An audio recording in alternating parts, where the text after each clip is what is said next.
The Quran. It is one of the most influential books ever written, a sacred text that over 1 billion people live by. It's a rule book about how to live one's life. And yet it holds many mysteries.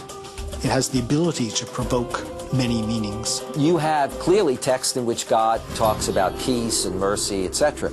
But you also have texts that deal with violence and warfare.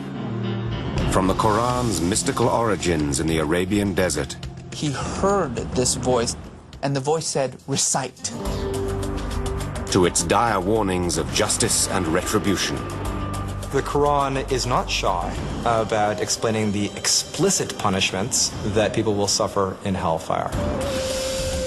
What is at the heart of this sacred book? What are the secrets of the Quran?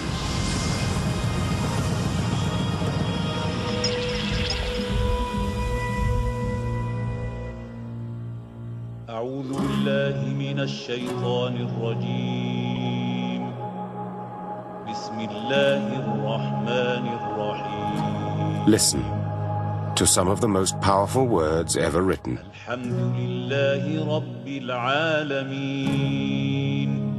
They are the words which drive one of the world's most venerable and also fastest growing religions. مالك يوم الدين.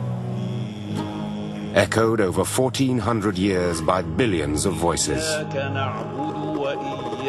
They are the words of Islam's holy book, the Quran.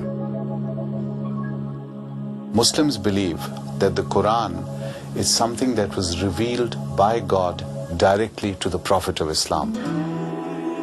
It's not merely what God inspired his prophet to say, or say a history of some important event.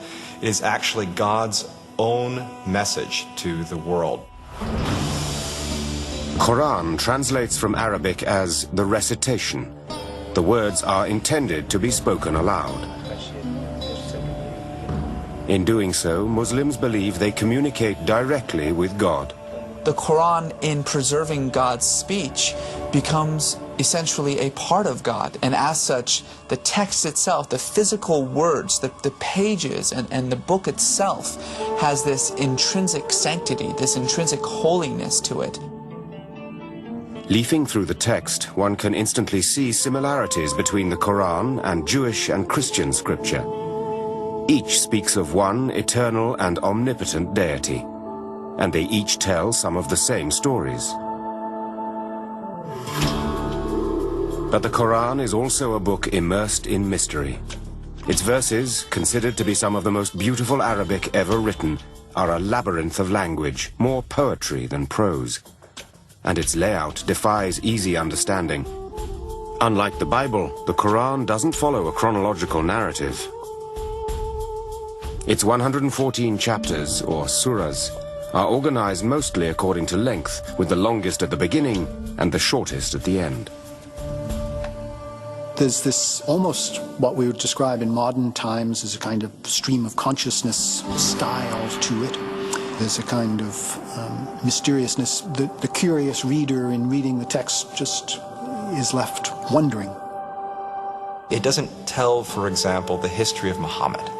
It doesn't even tell the history of the world. There is reference to the beginning of the world, to God's creation, but you won't find it in the beginning of the Quran. You'll find it somewhere in the middle. Muslims don't regard the Quran as a story or a history. They believe it to be God's message to his created people and his guide to steer adherents along the right path. It's a rule book about how to live one's life, about how to define one's morality, how to experience the world and the struggles and the conflicts that the world brings about. Interpreting the Quran's meaning is not easy. There is no single governing religious body in Islam, no Vatican to tell believers how to navigate the complications of the text. Each person's understanding of the scripture is his own.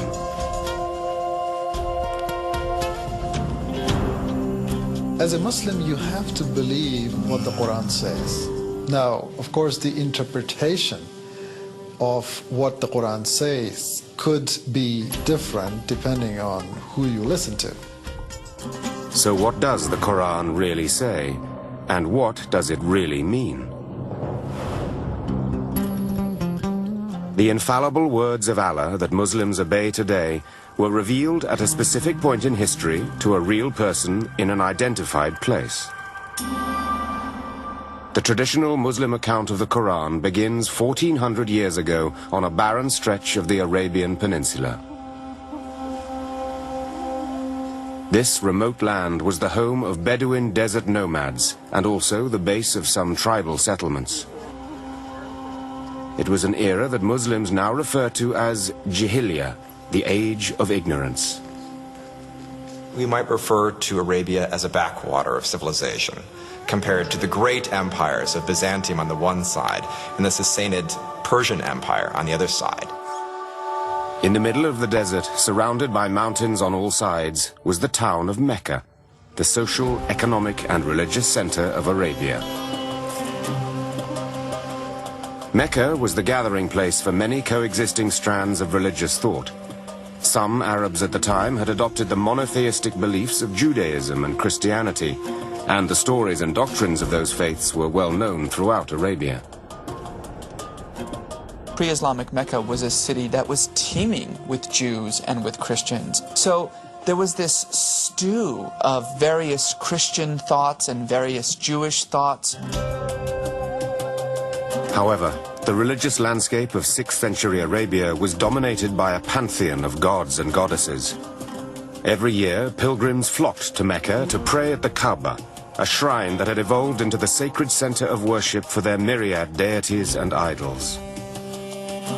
They believed in the existence of God, but God was in a sense far too distant to be connected to the actual everyday activities of human beings.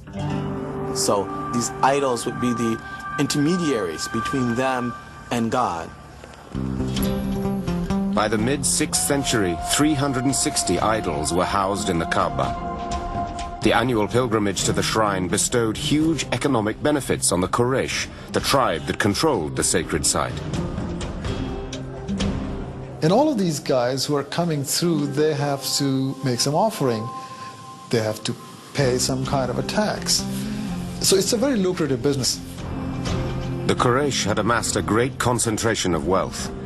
While the leaders grew rich, most people in Mecca lived in abject poverty.